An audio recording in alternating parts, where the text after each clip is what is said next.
noches, a todos nuestros queridos seguidores de la página de la agencia de noticias La Octava.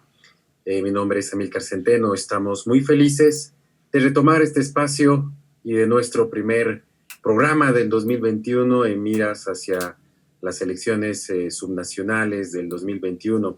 Les invitamos a seguirnos en nuestra página Face, también en nuestro sitio web, laoctava.bo, para estar mejor informados. Tenemos todo el servicio de la información para usted y para brindarle en todo este momento. Vamos a presentar esta noche a nuestro primer invitado.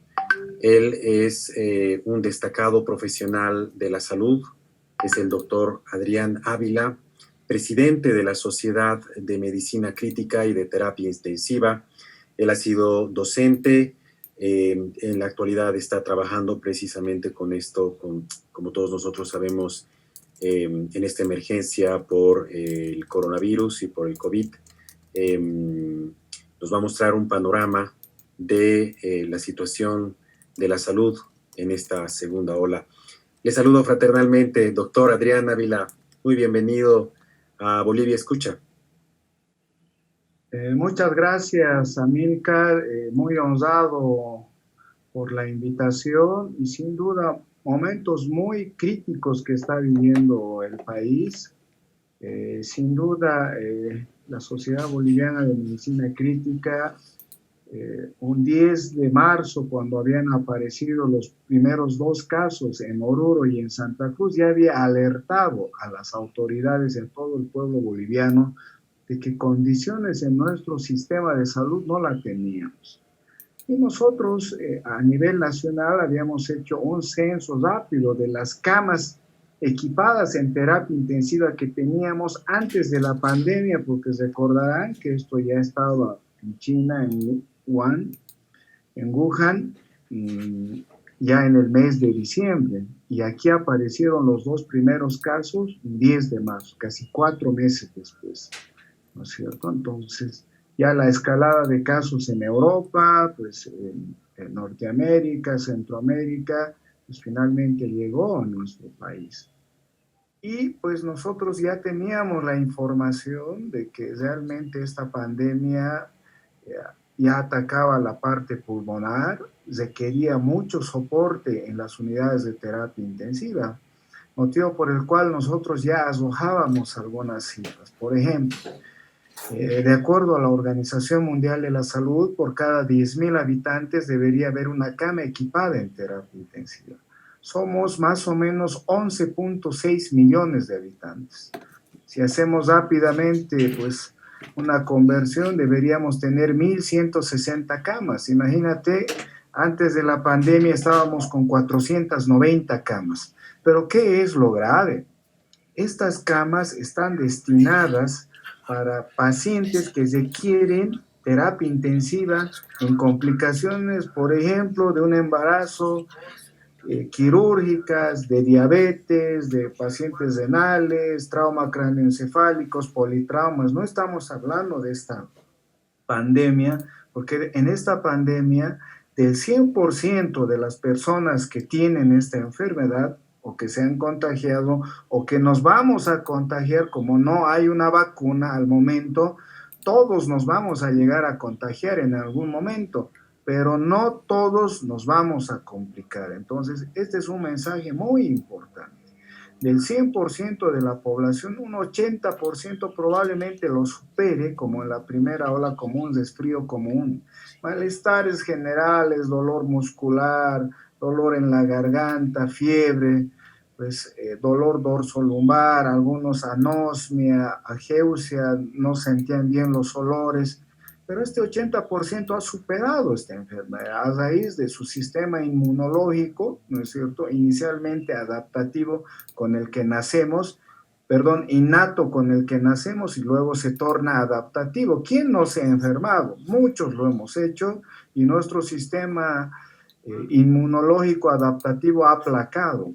pero no todos tienen esa fortuna, ¿no es cierto? Hay un 15% de la población vulnerable, más de 60 años, pacientes diabéticos, hipertensos, pacientes con cáncer, pacientes con gastritis, nefrópatas, cardiópatas. Ellos ya tienen un sistema inmunológico más bajo, entonces el virus tiene esa capacidad de atacar y finalmente entre un 3 a un 5% probablemente llegue a las unidades de terapia intensiva. Dos antecedentes, pocas camas, somos pocos intensivistas, apenas hemos arrancado con 215, deberíamos ser 500, imagínate. O sea, realmente el intensivista ahora está siendo muy valorado, pero no se dan cuenta que la otra cara de la medalla, desde el 10 de marzo, no hemos parado de atender pacientes porque el virus nunca se fue. Si bien Exacto. el pico llegó en el mes de julio, agosto, toda la población sabe y ha ido bajando, pero el virus nunca se fue. Había pacientes con COVID que tal vez no habían colapsado y nosotros seguíamos atendiendo. Y estas cifras que nos llaman la atención, el día de ayer 2.057 casos. Entonces, ¿cuál es el mensaje? De cada 100 personas, probablemente 3 a 5 requieran terapia intensiva. Si nosotros hacemos esta relación de estos 2.057, más o menos entre 90 a 100 camas deberíamos preparar para ese número de pacientes. Imagínate, si hoy nuevamente lanzan otros 2.000 casos, son otras casi 100 camas. Eso es imposible. Por eso en La Paz, por ejemplo, el sistema público, las cajas y la parte privada está colapsada. Si en este instante un paseño necesita una cama en terapia intensiva no la va a por poder una encontrar. complicación del COVID, lamentablemente puede llegar a fallecer. Entonces, imagínate, estamos viviendo momentos muy trágicos en la parte médica, ya vamos por los 15 médicos, médicos con especialidad, subespecialidad, 15 días en menos de 10 días, pues 15 colegas en menos de 10 días realmente nos alarma, realmente nos Es una asusta. situación ya un tanto crítica, ¿verdad? Precisamente, bueno, nos ha dado un gran pantallazo de lo que se está viviendo en la actualidad. Eh, ¿Usted cree que obviamente han cambiado las administraciones? Estoy hablando del gobierno central, esto ya se veía venir, pero usted ve un cambio de la política del anterior gobierno de transición con la actual administración. ¿Se nota algún cambio? ¿Sigue la situación igual? ¿Cómo ven los profesionales? Precisamente, lamentablemente en Bolivia se pasan un poco la bola entre los gobiernos locales y el gobierno central, pero ¿cuál es la demanda? ¿Han sido escuchados? ¿Ha habido reuniones? ¿Cómo ve usted la gestión en cuanto a esta segunda ola de la pandemia, doctor? A ver, aquí en La Paz habíamos pedido por unas reivindicaciones para todo el cuerpo de salud. Y no solo tenemos que englobar al médico, también tenemos que ser claros. Nosotros trabajamos con un equipo que son las licenciadas en terapia intensiva, son los auxiliares, son los manuales, son gente que trabaja en el hospital, que están expuestos a este virus y lamentablemente no se los reconoce. Hemos pedido esas reivindicaciones con el actual ministro cuando era director del Instituto Nacional del Tórax, ¿no es cierto? Sí. Y pues él conoce exactamente la vivencia que se tiene en el sector público. Realmente es triste ver a nuestro pueblo haciendo colas 2, 3 de la mañana por una ficha en el sector público. Consiguen la ficha, este famoso seguro que no te da la medicación al 100%. El familiar tiene que estar o el paciente comprar los medicamentos Damos a veces pruebas de laboratorio, tomografía, no tiene la institución y finalmente al pobre paciente eh, realmente no sé qué término poner, pese a ese dolor, sufrimiento por la enfermedad, muchas veces le cargamos mayor estrés y esa es la realidad casi en todo el territorio boliviano. Hemos tenido acercamientos con el ministro, mi persona se ha reunido porque no podemos seguir manteniendo esta dinámica, ¿no? De más de 2.000 casos, 100 camas necesitamos diario, imagínate, 100 camas, es ningún impresionante. país va a poder aguantar este ritmo. ¿Cuáles, Realmente, ¿Cuáles son los síntomas para que una persona pueda entrar a terapia intensiva? Porque generalmente, o sea, se ha dado casos de que las personas se han sentido relativamente bien como cualquier, como un resfrío fuerte, por así decirlo. ¿Cuál es ese momento decisivo donde una persona debe pasar a terapia intensiva o recibir otro tratamiento médico? ¿Cuál es la valoración que se hace? Porque generalmente la persona dice, muy bien, puedo tratarme en casa, pero ¿cuáles esos síntomas o cuál es la valoración médica para que pase a terapia intensiva? a ver, esta enfermedad tiene 3 fases, ¿no? La primera fase, pues, se comporta como un resfrío común, ¿no es cierto? ¿Quién no se ha resfriado? Creo que todos lo hemos hecho en algún momento de nuestra vida y nos vamos a seguir resfriando y el enfoque o cómo encaramos es hidratándonos, algún antigripal, tal vez un analgésico, paracetamol, ¿no es cierto?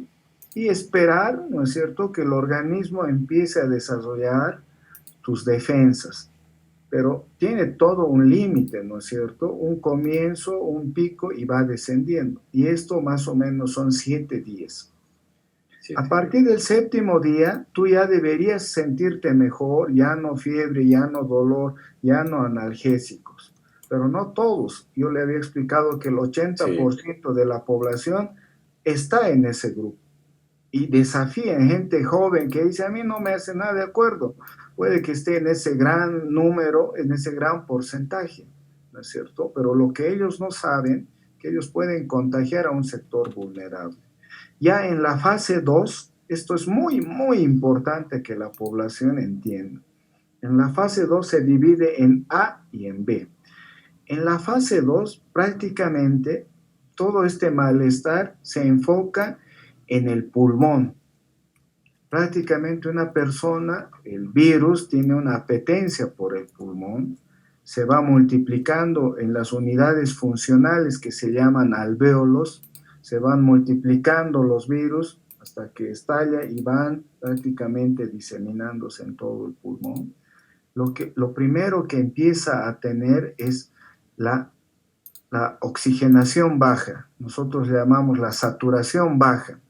Nosotros, dependiendo al nivel de altitud, por ejemplo, en La Paz tenemos 3 altitudes, el alto 4.150, el centro Laureada, sí, 3.600, la zona sur 3.200 y en otros departamentos 1.500, varía, ¿no es cierto? Y esto exacto. está en relación a la presión barométrica. Cada departamento sabe cuánto más o menos satura. En La Paz, por ejemplo, una persona debería estar manejando a 3.600 metros sobre el nivel del mar entre 88 a 90. Entonces uno se va monitorizando la saturación de oxígeno y si empieza a bajar, es una alerta que hay que ver. Y pues en ese instante lo que nosotros hacemos es pedirle una tomografía. Y en la tomografía muchas veces se ven ya lesiones Sí, donde el sí. virus está progresando. ¿Y, y qué es lo grave de este virus, no? Nosotros acuñamos o se acuña un término que se llama la hipoxia feliz, es decir, este virus ataca al centro nervioso y y una persona no tiene la capacidad de censar la falta de oxígeno. Imagínate qué grave este virus ocasiona. Y hay gente que se siente bien porque no tiene esa capacidad su cuerpo de censar la falta de oxígeno y puede estar mucho tiempo. Y cuando alguien le pone un oxímetro para ver, su saturación baja y se va complicando. Ya en la fase 2B esto prácticamente ya se complica, ya no solo con la parte pulmonar, sino una reacción inflamatoria en todo el cuerpo, microtrombos que ya van atacando a los pulmones. Es ahí cuando una paciente o un paciente presenta ya datos de insuficiencia respiratoria, datos de microtrombosis, datos de una reacción inflamatoria sistémica donde ya necesita terapia intensiva. Y también es una recomendación muy importante. Tú me hablabas de los síntomas. En la primera ola, los síntomas capitales era la fiebre. Por eso si tú vas en los centros van monitorizándote la temperatura. La fiebre, sí. Y pensaban que la fiebre, evidentemente en algunos casos sí, la cefalea, el dolor de cabeza, el dolor muscular, el dolor dorsolumbar, la tos y la gasaspera, como dicen, o odinofagia, no pueden tragar, ya pues era muy importante. Pero ¿qué estamos viendo ya en la segunda ola? Estas manifestaciones han cambiado, manifestaciones gastrointestinales, algunos están debutando con diarreas. Sí, he escuchado eso. Sí. Imagínate, diarreas, ya no hay la fiebre, dolores en la espalda, dolores en otro lugar del cuerpo, y pues son detalles que uno le hace pensar. ¿Cómo estás? Le preguntas, tengo dolor muscular en la espalda, me siento un poco mal. Y uno de los detalles que hay que tomar en cuenta es que un dolor o un síntoma no puede ser sostenido y en aumento. Ahí también nos debe llamar la atención. Si tú tienes un dolor, a las 24 horas debería bajar hasta desaparecer. Pero si este dolor va en ascenso y es sostenido, pues probablemente, como el virus ya está en la comunidad, las probabilidades de que alguien tenga COVID-19 es muy alto. Entonces, claro, además que el virus también se está empezando a portar cada vez más agresivo. Sí, en realidad en otros países ya ha mutado el virus, ¿no? En el Reino Unido ha mutado, ya había casos en China de que un súbdito en Corea mutó, o sea, se contagió en el mes de enero, el mes de julio, retornó, en España le hicieron una prueba y se reinfectó. Y era otro tipo, era el mismo virus, pero tenía otra carga. Otra variación. Tenía una variación genética, ¿no es cierto?, que aquí lamentablemente no la podemos hacer, pero ya sin ir más lejos, en Ecuador, en Chile, en Brasil, ya se han visto esas mutaciones del Reino Unido. Entonces, ¿por qué tan rápido se está diseminando? ¿Por qué tantos casos? Hay probabilidad de que ese virus aquí también en Bolivia ya haya mutado. Así como llegó, imagínate, nadie pensaba que iba a llegar a Bolivia. Sí. Veíamos de palco cómo se saturaba en Italia, España, o sea, parecía una película algo irreal de ficción. Sí. Y la estamos viviendo actualmente, entonces puede ser que haya mutado. Y las autoridades lo que deberían hacer es un paciente identificado, mandar a Estados Unidos al CDC para la identificación del genoma del virus. Por ahí ya es otra variante, ¿no? Muy bien. ¿Y cuáles son después las consecuencias que usted ha podido observar en las personas que ya han pasado o la terapia intensiva o el COVID? Obviamente es muy temprano para saber las consecuencias porque seguramente los siguientes años nos dirán qué consecuencias más tienen, pero en este primer momento hay mucha gente que incluso ya se siente inmune, pero que está volviendo a caer. ¿Cuáles primero las consecuencias que usted ve o lo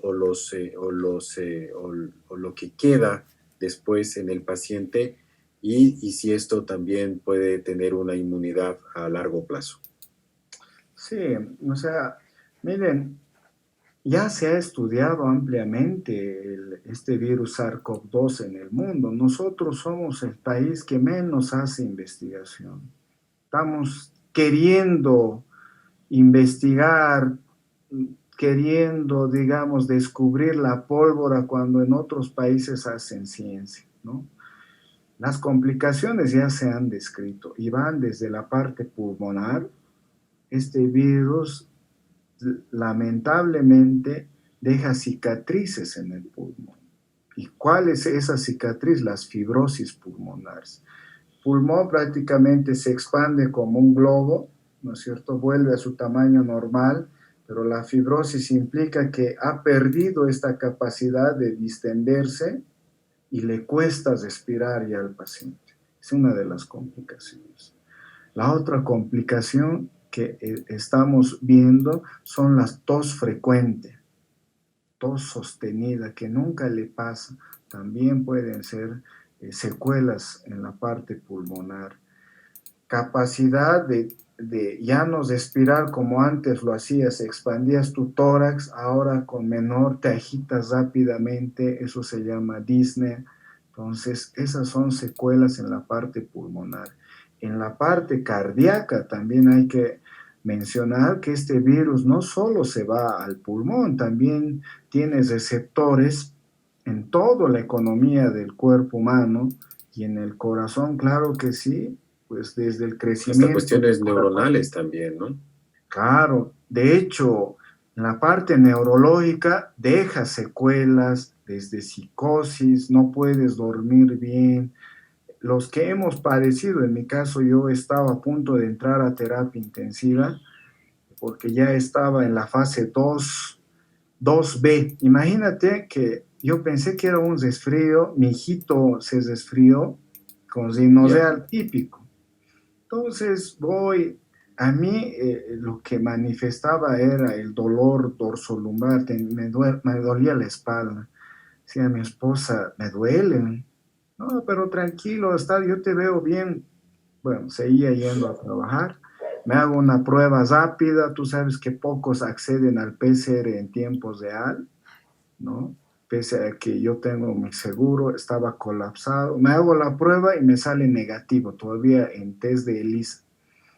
¿Qué te salió negativo? Listo, más tranquilo, pero seguí el dolor.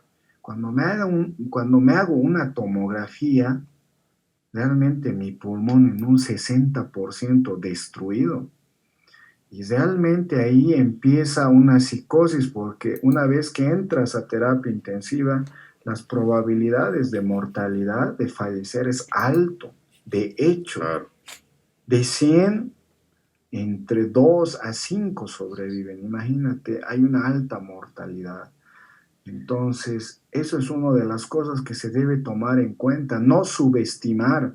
Este virus, su comportamiento es muy dinámico, ¿no? O sea, cualquier molestia que tú tengas o cualquiera tenga que no sienta que es normal, hay que descartar que sea un COVID-19, porque Claro. uno piensa que va a ir mejorando, te haces una tomografía, gran lesión pulmonar, quieres ir a un Listo. centro colapsado y definitivamente puede ser muy complicado. Le agradecemos, doctor, por su valiosísimo aporte en Bolivia Escucha. Una breve recomendación a nuestra población para irnos despidiendo, doctor. Sí, aquí hay dos instrumentos muy importantes que pueden salvarle la vida a un boliviano, que es el barbijo. El virus se transmite por la vía respiratoria. Entonces, cubrirse adecuadamente puede salvar vidas. Otro elemento, el alcohol en gel. Alcohol al 70%. Lávese las manos antes y después de ingresar al hogar. Si no hay necesidad de salir de casa, no lo haga. Cuídese, cuide a su prójimo, cuide a los médicos que estamos cayendo.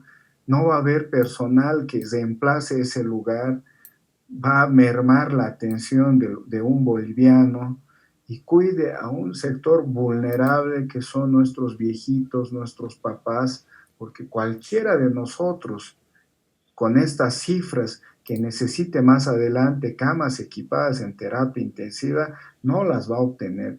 Y otra cosa, es muy importante esto a la juventud. En la primera ola habíamos visto muchos casos de pacientes más de 60 años. Ahora estamos viendo jóvenes de 25 a 40 años que les está dando duro el virus, no toleran ni 48 horas en la terapia intensiva y llegan a fallecer. Y ojo, las personas obesas, realmente estamos viendo realmente gran cantidad de pacientes obesos que llegan a la terapia intensiva. Está en la mano de cada uno de nosotros un instrumento tan sencillo que nos cuesta, bueno, mucha población le cuesta, pero nosotros tenemos que estar en las unidades de terapia intensiva, ya algunos con secuelas como mi caso, pero somos tan pocos que este momento es para unirnos y apoyarnos entre bolivianos. Muchísimas gracias, doctor. Sus palabras son muy importantes. Nunca está de más hacer recuerdo a nuestra población los cuidados que debe tener, y desde Bolivia escucha un abrazo fraterno a todo el personal médico que está brindando ese servicio tan valiente y desinteresado a nuestra sociedad boliviana. Un saludo, doctor. Gracias, Muchas hasta otra gracias. oportunidad. Gracias.